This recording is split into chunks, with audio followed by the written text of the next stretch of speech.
Assalamualaikum warahmatullahi wabarakatuh. Selamat siang dan salam sejahtera bagi kita semua. Om Swastiastu, Namo Buddhaya, salam kebajikan. Yang kami hormati para panelis, yaitu Bapak Heri Kunadi, Presiden Direktur Bank Syariah Indonesia, Bapak Vishal Tulsian, Presiden Direktur PT Bank Amar Indonesia, Bapak YP Haryantono, Direktur IT dan Operation BCA, dan para peserta webinar yang berbahagia. Pertama-tama kami ingin menyampaikan terima kasih dan apresiasi kepada Kata Data yang telah menginisiasi penyelenggaraan webinar berseri ini, yang kali ini mengangkat tema Reimagine the Futures of Indonesia dengan topik The Digital Banking Revolution. Para panelis dan Bapak Ibu hadirin, para peserta webinar yang berbahagia. Kami mulai dengan tentang profil Indonesia. Kenapa? Karena Indonesia mempunyai potensi yang begitu besar dalam berkembangnya industri digital ini, ya, untuk memanfaatkan hadirnya industri digital di Indonesia, ya, dalam men-serve kepada masyarakat kita. Kita mempunyai 50 juta rakyat Indonesia adalah kelas menengah ke atas dan 120 juta penduduk merupakan kelas menengah harapan. Ya, data ini kita rujuk dari Kemenq 2019, ya. Dan di samping itu terdapat 83 juta penduduk yang tergolong dalam perlu pembinaan. Karena ini tergolong unbanked, ya. Ya, ini data kita yang kita lakukan survei pada tahun 2019. Ya. Di samping itu terdapat pengguna internet cukup besar di Indonesia, 67%. Dan penetrasi smartphone sebesar 60%. Ini adalah data Kominfo 2019. Ya. Di samping itu sebanyak ada 196,7 juta atau 73,7% dari total penduduk Indonesia memiliki akses ke internet. Di samping itu, Indonesia berada di peringkat keempat setelah Tiongkok, Jepang, dan Amerika dalam hal jumlah penduduk yang melakukan transaksi jual beli online melalui platform e-commerce. Data ini kita rujuk dari Global E-commerce Market tahun 2019.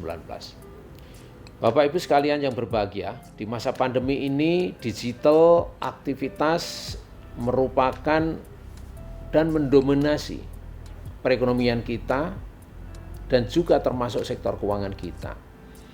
Karena apa? Dengan digital ini kita bisa memanfaatkan berbagai services, ya, berbagai kegiatan ekonomi itu semua menggunakan digital. Sehingga percepatan pola konsumsi, ya, dan juga kehidupan masyarakat sangat berubah, ya, yang tentunya sudah menggunakan digital. Ya.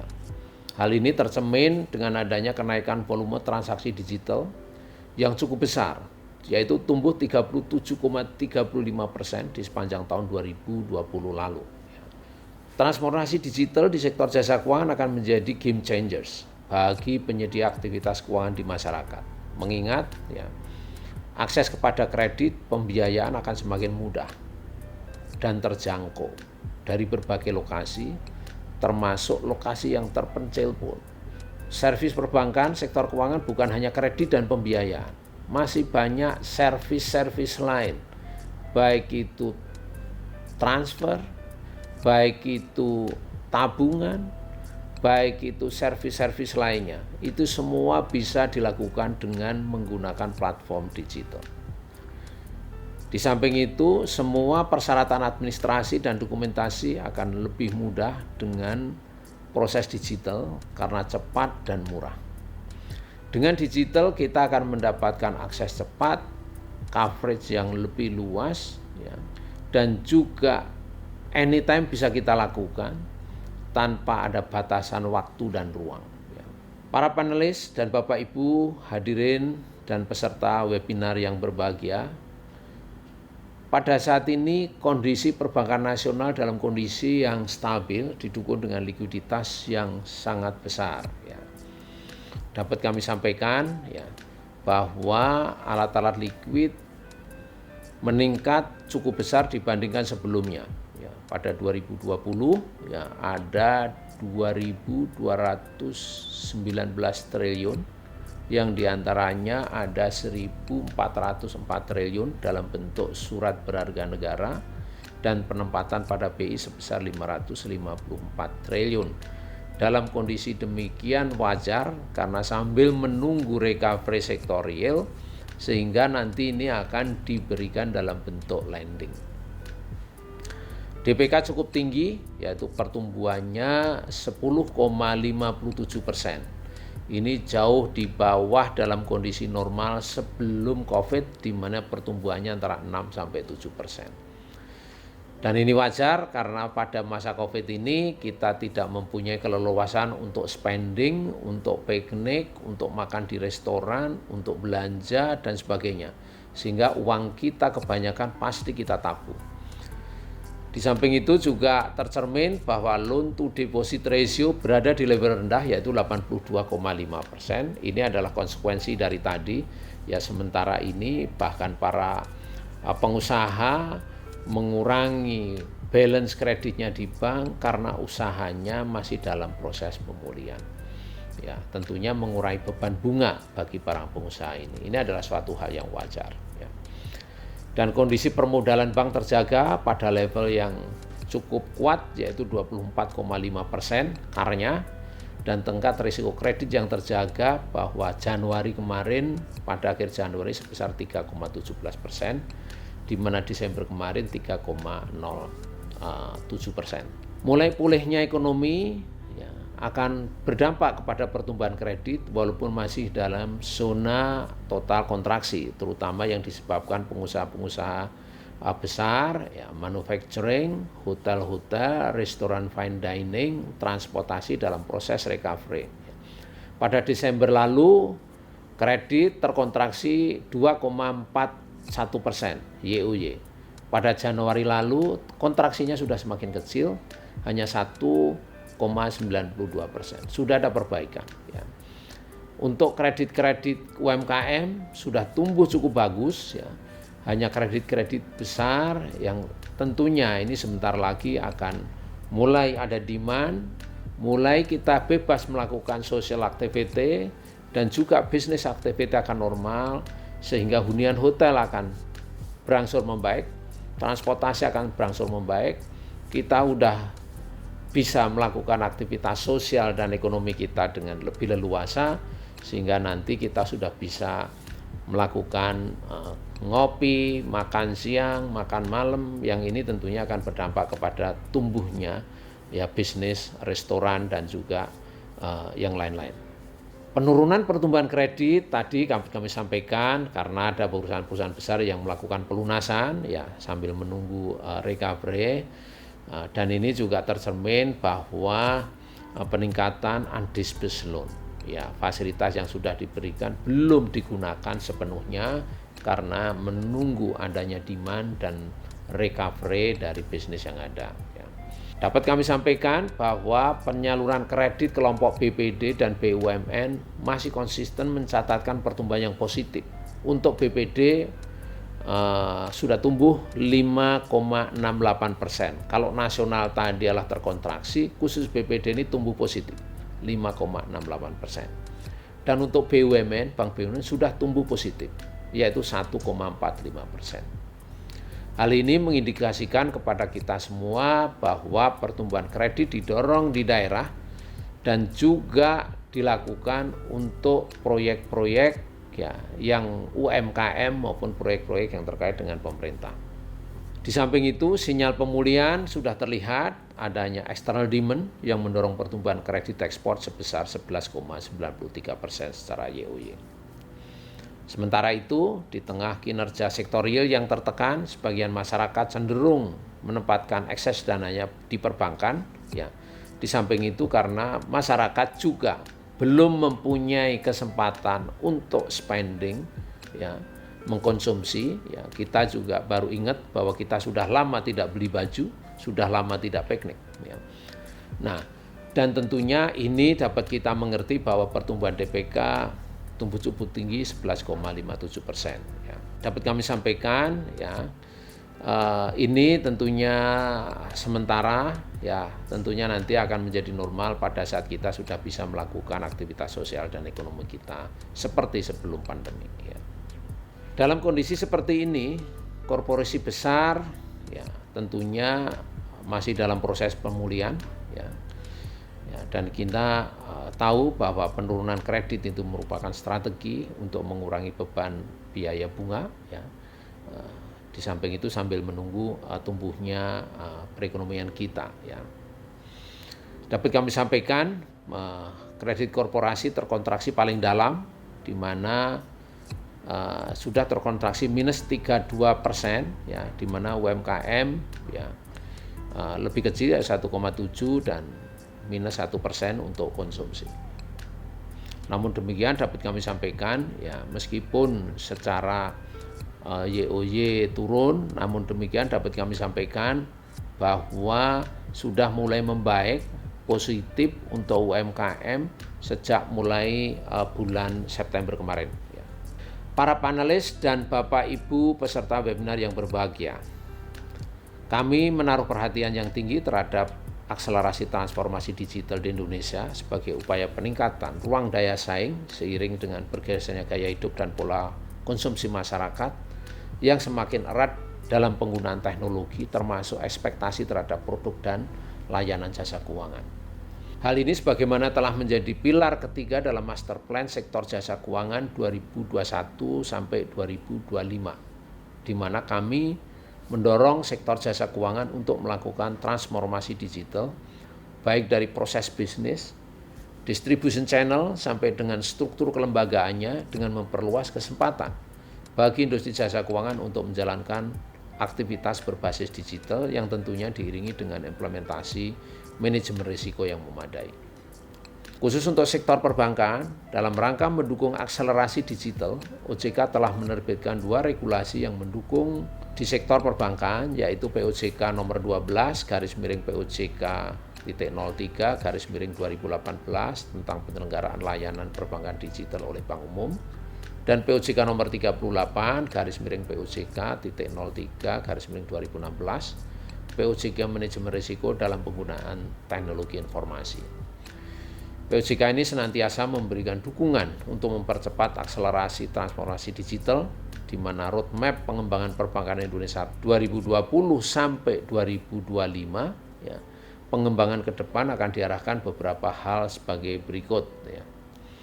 Yang pertama, memperkuat tata kelola dalam manajemen risiko terintegrasi, yaitu dengan pengembangan kerangka cyber accident response dan juga recovery, atau yang sering kita sebut CIRR, dan menyempurnakan kebijakan terkait tata kelola dan manajemen risiko IT. Yang kedua, mendorong penggunaan IT sebagai game changers, antara lain Open IP, Cloud, Blockchain, Al-Super APP, dan Omni-Channel, sehingga bank dapat menyediakan layanan perbankan yang lebih sesuai dengan kebutuhan konsumen, meningkatkan efisiensi, memenuhi kebutuhan ketentuan yang beragam, ya, dan juga akses masyarakat dengan cepat dan murah, dan jangkauan yang lebih luas. Ya. Yang ketiga, mendorong terjadinya kerjasama terkait penggunaan teknologi baik kepada bank besar, bank kecil, bank besar BPR, ya, dan juga lembaga keuangan mikro, termasuk startup company. Jadi kerjasama ini harus bersinergi, jangan sampai terjadi island-island yang secara nasional kurang efisien. Kami mendorong kerjasama ini lebih baik daripada sendiri-sendiri, ini cost-nya akan menjadi lebih mahal, dan tentunya learning curve-nya ini akan membutuhkan waktu yang lama. Yang keempat, mendukung implementasi digital di sektor perbankan, ya, baik itu produk-produk yang ditawarkan melalui digital maupun, ya, perbankan yang berbasis, ya, license digital. Ya. Silakan kita buka lebar-lebar sehingga ini tidak ada restriksi dari regulasi berkaitan dengan implementasi digital baik di industri perbankan, ya, yang kita sebut digital banking maupun bank digital. Ya. Untuk itu terkait dengan Dukungan terhadap upaya tersebut ya melalui percepatan dan integrasi proses persetujuan produk jasa keuangan berbasis digital ya. Kami akan terus mengembangkan, mengakomodasi perizinan bank digital di Indonesia dan tetap mengacu kepada ketentuan yang berlaku dan beberapa tambahan persyaratan lainnya serta mempertimbangkan dampaknya terhadap stabilitas sistem keuangan dan kontribusi terhadap perekonomian nasional kita ya. Para panelis dan Bapak Ibu hadirin peserta webinar yang berbahagia, kami ingin menyampaikan ya bahwa ke depan OJK akan tetap berfokus dan memprioritaskan dalam mendukung percepatan recovery ekonomi kita pasca Covid dan juga pertumbuhan ekonomi kita ke depan ya. Kita di pasar modal akan tetap kita lanjutkan kebijakan-kebijakan masa pandemi dan bahkan kita juga mengevaluasi bagaimana kita bisa memperluas akses masyarakat untuk raising fund di pasar modal, terutama bagi masyarakat yang belum bankable apabila minta pembiayaan ke perbankan, akan kita buka lebar-lebar melalui pembiayaan pasar modal ya, dengan diantaranya yang sudah kita keluarkan security crowdfunding ya. Dan kita masih mungkin membuka berbagai macam instrumen baik yang berbasis syariah maupun yang konvensional ya. Tentunya ini harus kita imbangi dengan berbagai edukasi dan literasi masyarakat agar tahu bahwa investasi produk yang di pasar modal tersebut disesuaikan dengan kebutuhannya dan dengan profil daripada investor itu sendiri, yang tentunya masih banyak investor-investor retail yang belum paham tentang risiko dan berbagai profil produk di pasar modal tersebut.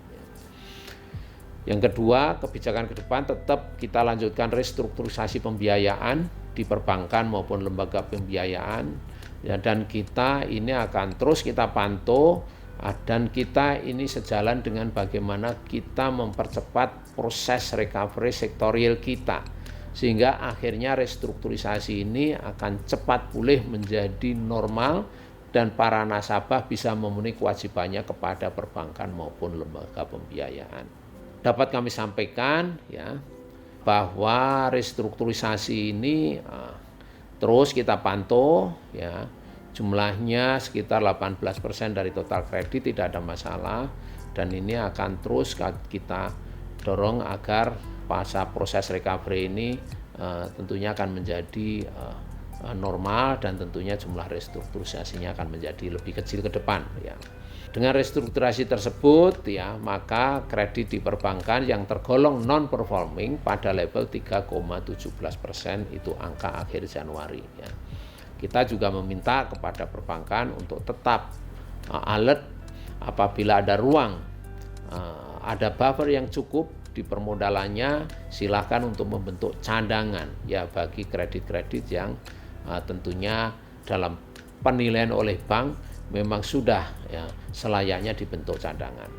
Di samping itu kita akan terus ya mencari peluang ya untuk melakukan percepatan recovery untuk masing-masing sektor, yang dimana kemarin kita sudah memberikan stimulus untuk sektor otomotif, yang juga penjualan sepeda motor dan juga perumahan. Ini adalah sektor-sektor yang mempunyai multiplier efek penyerapan tenaga kerja yang tinggi ya, baik untuk first round, second round, third round, ya, fourth round ya, dari semua supplier kepada sektor-sektor tersebut ya.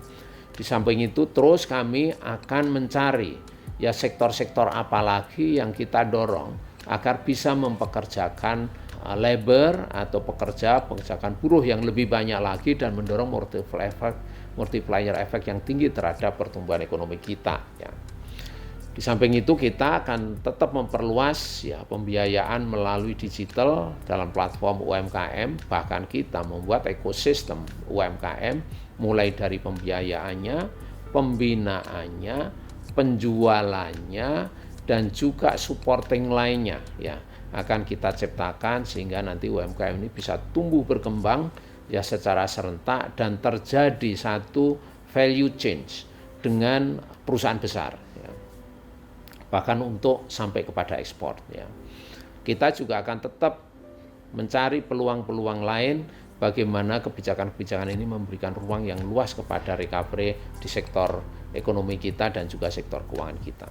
Dan seluruh kebijakan disebut akan tentunya kami melakukan bukan sendiri, kita selalu bekerja sama dan berkoordinasi dengan Kementerian Keuangan, Bank Indonesia dan lembaga-lembaga lain ya, termasuk kementerian-kementerian lain dan juga para sektorial ya, para praktisi dan asosiasi-asosiasi di sektorial ya.